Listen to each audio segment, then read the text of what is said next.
guys, welcome back to our channel. Today we're going to talk about some latest events that are happening in the UK. So what's this all about?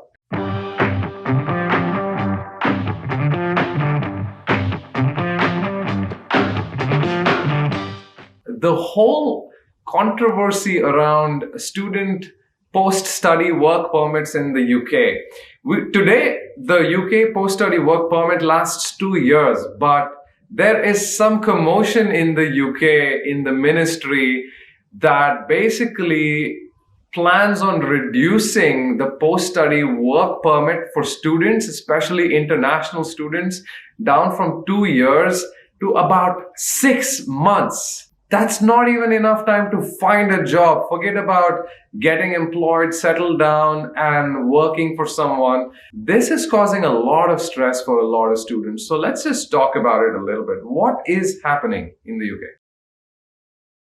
So according to UK media, the UK minister, Suella Braverman, has been talking about reducing the stress on the UK economy caused by international students and international people, generally immigrants to the country.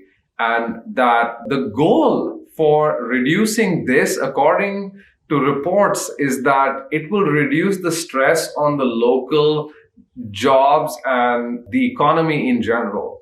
But this has far-reaching effects that they're probably not even considering, that they need to be thinking about. But more importantly, how does it affect you? If you are planning on migrating to the UK, even if it's short term for a study, or in the long term, if you're planning to live and stay there. Today, immigrants contribute more than $26 billion to the UK economy. That is a lot of influx of capital to the UK economy. But it has to be balanced also with jobs. And what happens after you finish your study, you start earning in that economy, and then you start collecting that cash. And a lot of internationals even send some of that cash, some of that capital back to their home countries. So it's always going to be a balance between how much money do you bring in as a student to the UK if you're studying and contributing to the economy, and how much are you going to give back. Recently, the post-study work permit was extended to 2 years. And it's actually been working phenomenally well for the UK, because the number of applications, the number of students going to the UK has actually more than doubled. And now we're seeing the other side of that effect. So do I think this is actually gonna happen? I think most likely not, but you never know. It depends. There's a lot of economics, there's a lot of research that goes behind making these decisions. But I feel there are better ways for the UK to deal with this situation, right? For instance, a lot of times, what really helps is the boundaries that countries build around immigration. Like, for instance, how many dependents can you bring in? Or what's the minimum income that is allowed for an immigrant to earn in the country? These are other parameters that can be used, and I'm pretty sure they're thinking about this, and they're thinking, hey, why should we reduce that to 6 months? It's a great question raised by the minister on whether it's going to help stabilize the economy, but maybe there are some other ways, and I'm already starting to read some reports where they're thinking, okay, without touching the 2-year work permit, can we do some other things? So the good news for y'all who are applying, who've given your tests, IELTS, and or you have an admit from a UK university and you're thinking of what's going to happen next, I would say do not worry so much right now. A lot of the top countries globally, starting from the US, Canada, UK, Australia, Germany, they actually depend on a lot of migrant skilled labor, which means if you are going there to study business or to study something in technology, they really need migrant workers, because not every country has every skill set available locally, right? So never think that, okay, there will be a time when the UK will actually stop immigration, or they will start promoting, the agenda that everybody who comes in should go back. It typically does not happen. We have seen this time and again. A clear case is the United States. When President Donald Trump was elected, every news media globally, especially in countries like India, front page news headlines said that, oh my God, yes, they're going to curb immigration. They're going to stop students from coming and studying in the US. 5-6 years later, what are we seeing? The United States still remains the number one country in terms of receiving international students.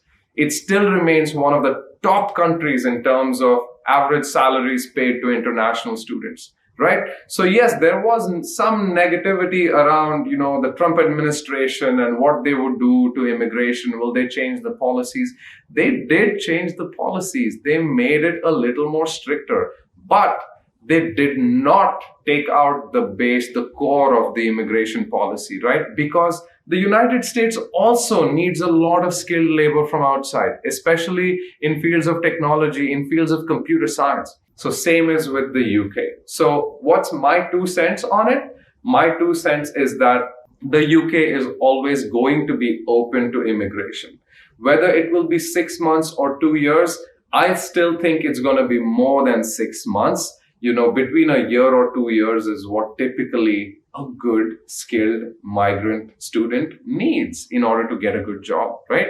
They don't want you to come to Cambridge and study business, and you're one of the brightest minds on the planet, and just because you have to find a job in 6 months, you decide to go back to your country. They don't want that. They want skilled people to stay in the country and support the economy. So I feel we need to look at this from multiple different angles. We have to see what happens in the next 2 or 3 months, and we need to see where the government actually goes. Meanwhile, if you are preparing for your admissions, and let's say you've applied for some rolling admissions and you're planning to migrate to the UK, I would say still keep that decision on the positive side. I think it's probably a good decision to still go and study. Of course, there are a lot of factors, and every one of you have your own personal factors that affect how you look at your education. It might be how much money you have to spend.